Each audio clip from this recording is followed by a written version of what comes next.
ku izina rya data n'irya mwana n'irya mutima mweranda amen.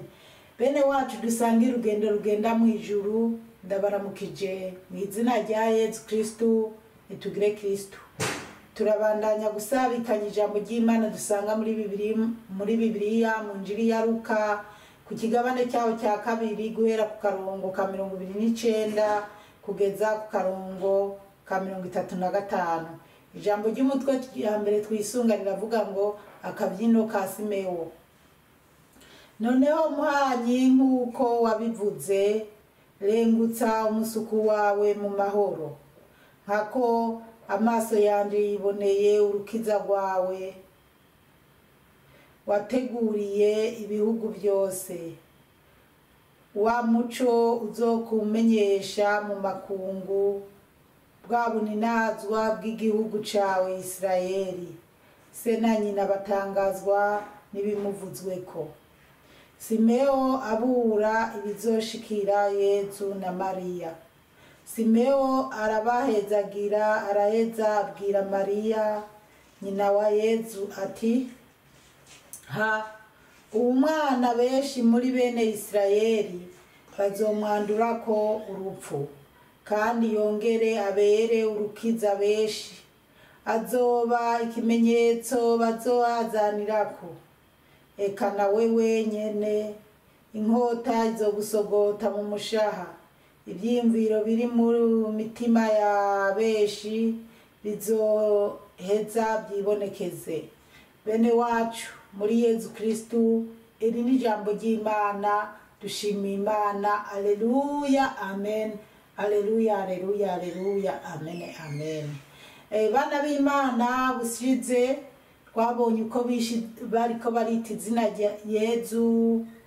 Naho twariko turaraba ingene Simewo yakiriye Yesu Kristo n'amajambo yamuvuze ko, niyo rero tugira turabe. Haca haza ijambo ry'umutwe rivuga ngo akabyino ka Simewo. 29 akavuga ngo noneho muhanyi nk'uko wabivuze, rengutsa umusuku wawe mu mahoro. Simewo yari umutama, yarashaje. Abonye yakiriye Yesu Kristo, umutima mweranda yaramuje ko bituma avugishwa.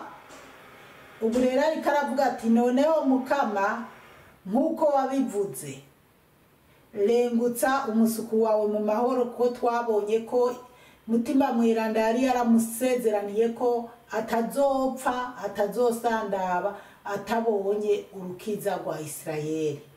Rero yarabonye Yezu. Erega muri urwo rusengero haje inzoya nyinshi, mugabo ntawe yigeze yaturirako. Mugabo Yesu Kristo amubonye acarabimenya kubera mutima mweranda.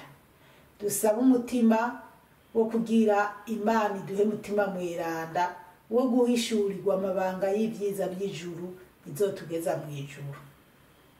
Kuko urashobora kuja kuraba ahantu hari umuvyeyi yavyaye umwana, ugaterura umwana cyangwa ukamuraba, ukamenya Imana ikaguhishurira ko uwo mwana avutse ari umwana adasanzwe. Hariho ibimenyetso biba ku bana, ukabona ati uko biri kose uyu mwana, sinzi abantu bakunda kumviriza intahe, hariho intahe usanga zivugwa zitandukanye. Ko ndamaze kumva umupatiri yigeze kudushingira intahe. Yari umupatiri, ni araciye kinini, yari karahabwa ubupatiri mu isengero Ngozi. Aca aravuga ati, mama yanshingiye intahe, yambwiye ati, igihe mama yaranyibungenze twagiye gukora, mama yagiye gukora ibikorwa byo ku rusengero. Agiye gukora ibikorwa byo ku rusengero, hajya baba bavuze ati muzoze kuvoma amazi, kubumba amatafari, dukora ibikorwa twiyubakira urusengero. Rero uwo mubyeyi nawe yagiye mu ibyo bikorwa mama wiwe amwibungenze. Hanyuma patiri amubona nawe ari mu bikorwa by'abandi, ari mu bikorwa nk'abandi bose. Patiri aca aramubwira ati, mubyeyi wowe rero raba ahantu wiyicarire, cyangwa witahire ati kuko ibisi bikorwa byawe uwo uzobyara uwo wibungenze niwe azokorera Imana. Ego ubwo sinobandanya birebire rero urumva kuba yarabaye umupatiri nuko uwo mupatiri Mutima Mweranda yaramuje karamwereka ati burya ujya muvyeyi umwana yibungenze azoba umupadiri azonkorera. Rero nanje kandi ndazi ko ari abana Imana yanyeretse ko ibintu by'ibitangaza. Ubwo rero Simeo rero arabimenya aca yishimira no kuvuga ati Imana ubu naho nopfa ntangorane ndengutsa nduhuke kizima nsize mbonye urukiza wa Isirayeli. 30 akavuga ngo nkako amaso yanje yiboneye urukiza rwawe. Ngo maso ya Simeo ari kunezerwa avuga ati amaso yanje aranezerewe arabonye urukiza rwawe.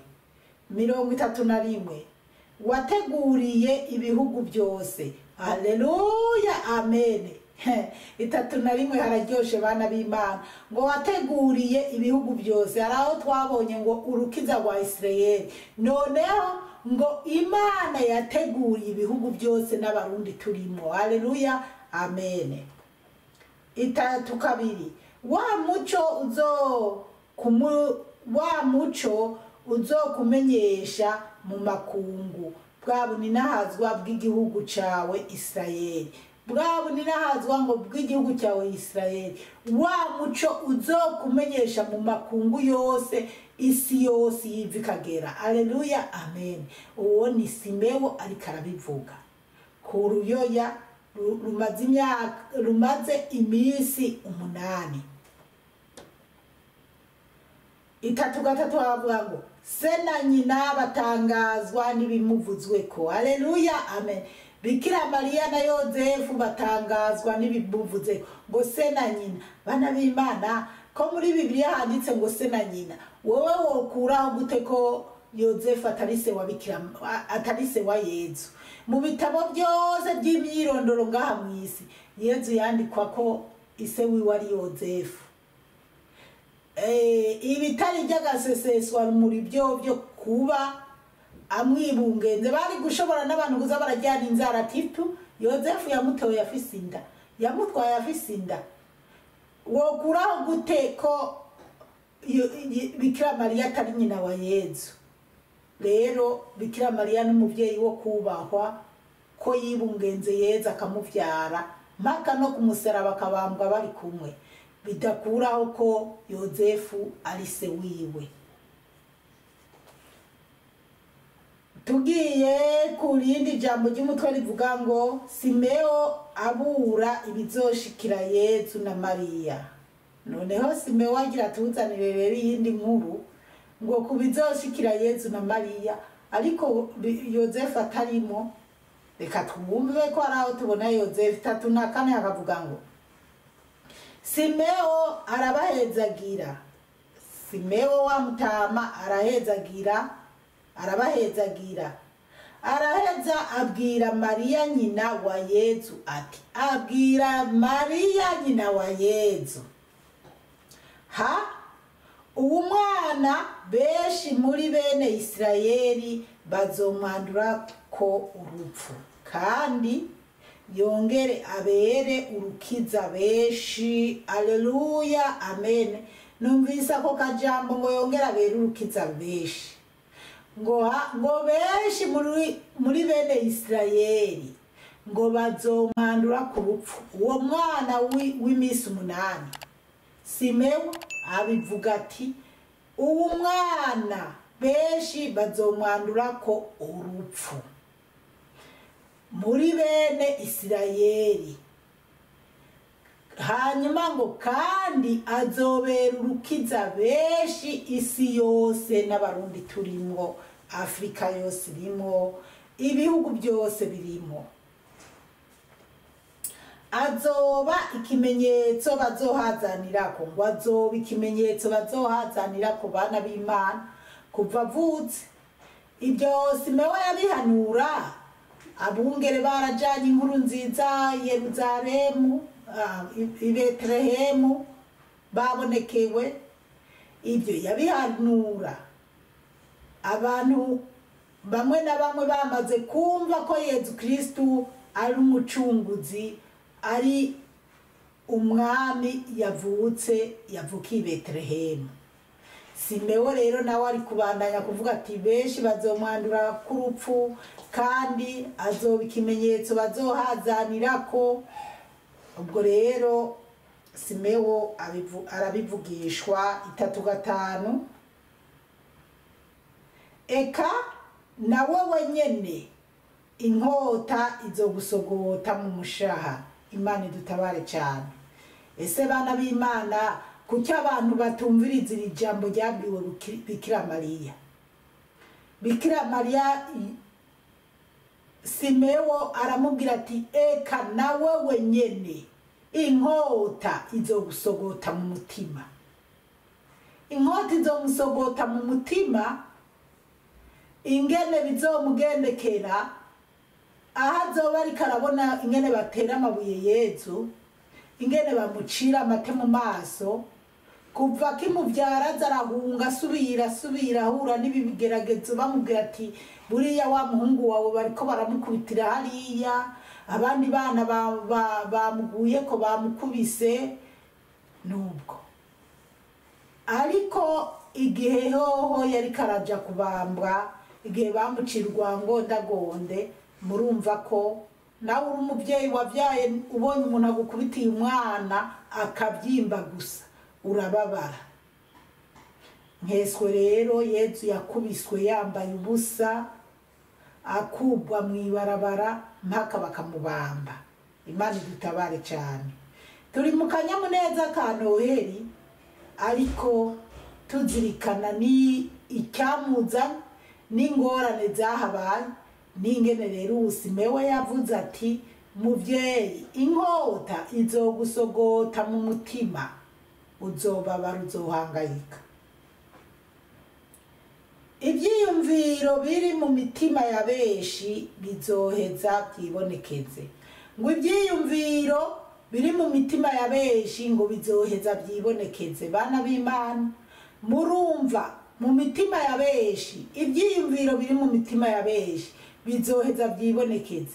Biribonekeza rero ibyiyumviro biri mu mitima ya benshi baza bagwanya Bikira Mariya ko atari nyina wa Yezu, ko adakwiye kuvugwa ko ari nyina wa Yezu, ko atari nyina w'Imana.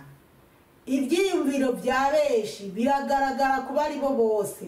Bikira Mariya yarabizi yuko ibyiyumviro bya benshi bizomuvuga nabi, bizoza bivuga ibyo bishakiye. N'ubu Bikira Mariya arazi ko abana b'isi bafise ibyiyumviro bitari byiza byo kumugwanya, kandi icyubahiro kiwe atawo kimukurako. Cyaramaze kumufata icyubahiro kuva marayika Gaburiyeli akimukubitira isari, akamukubitira ibibada, akamuramutsa n'icyubahiro. Niwashaka uzomukunde canke urorere, ahandi hoho Bikira Mariya icyubahiro kiwe yaragitsindiye ko no kumusaraba yari kumwe na Yezu. Hanyuma ndabona iminota ikiriyo, reka tuzirikane nina hakurikira kuva ku karongo ka 36 kugera ku ka 38. Ni inkuru y'Ana, ndayisomye mu majambo aravuga ngo Ana ahezagira Imana akamenyesha Yezu. Hari umuhanuzi yitwa Ana, umukobwa wa Fanuweli wo mu muryango wa Asheri. Yari ashaje cyane, yari yamaze imyaka 7 abana n'umugabo wo mu buto bwiwe, hanyuma arapfakara. Muri ico gihe yari ashikanye imyaka 84. Ntiyari akiva mu ngoro y'Imana, yama akorera Imana ijoro n'umutaga mu kwisonzesha no mu gusenga. Muri ico kiringo nyene niho yahezagira Imana amenyesha uwo mwana abari biteze ko Yeruzalemu irokoka. Iri ni ijambo ry'Imana. Abana b'Imana rero n'ubu Ana tumuzirikane ngo Ana ahezagira Imana akamenyesha Yezu. 36 hari umuhanuzi kazi yitwa Ana. Hari umuhanuzi kazi uwo n'umudamu yitwa Ana. Batubwira ngo umukobwa wa Fanuweli wo mu muryango wa Asheri. Umukobwa wa Fanuweli wo mu muryango wa Asheri. Asheri ni umwe mu bahungu 12 ba Yakobo. Yari ashaje cyane, yari yamaze imyaka 7 abana n'umugabo wo mu buto bwiwe. Bantu b'Imana, anakiri inkumi yarashatse umugabo. Ashatse umugabo amaze imyaka 7 acarapfakara. Murumva yapfakara akiri umwana mutoya. Mugabo mubwo bupfakazi bwiwe ntibatubwira nyimba yaravyaye rimwe canke yaravyaye kabiri, ntabyo tuzi. Mugabo mu myaka 7 ntibatubwira ko ari ngumba, kuko ubusumwe Ana nyina wa Samuel, ubu ni Ana umukobwa wa Fanuweli. Uyu Ana kuva apfakaye afise amazi imyaka 7 yubatse, ntiyongeye gushaka umugabo, yaciye yigumiraho kubera yoba yarababajwe n'urupfu rw'umugabo wiwe, canke se yumva ashaka kwirerera utwana twiwe nyimba hakari kamwe nyimba twari 2, kuko mu myaka 7 ubuvyaye ku rugero abavyaye 3 canke 2. Ku mwana wa mbere nyimba yaramaze imyaka 3 akavyara uwa kabiri, uwa kabiri amaze 3 akavyara uwa gatatu, kumbura umugabo agacapfa. Birumvikana ko ashobora kuba yaravise abana 2 canke 3. Aca yigumiraho, ntiyongeye kubana n'umugabo, ahubwo hageraho yama yibereye mu ngoro y'Imana ashima Imana. Bana b'Imana, hari abantu bapfakara bagatuka Imana, hari abantu bapfakara bakiyumvira ati kuki Imana yangiriye ibi. Abantu barakena bakibaza ati Imana ituma nkena kumera uku, Imana itumye umwana wanje apfa, Imana intwari y'umugabo. Tuze twumva ko Ana yarapfaka yafise amaze imyaka 7 yubatse, ariko yagumanye n'Imana. Ntiyongeye no kuja gushaka uwundi mugabo, yigumiye aho mpaka. Nawe rero abona urukiza, abona Yezu, kuko yama mu rusengero. Yari yamaze imyaka 7 abana n'umugabo wo mu buto bwiwe. 3 hakavuga ngo hanyuma arapfakara. Muri ico gihe yari yashikanye imyaka 84.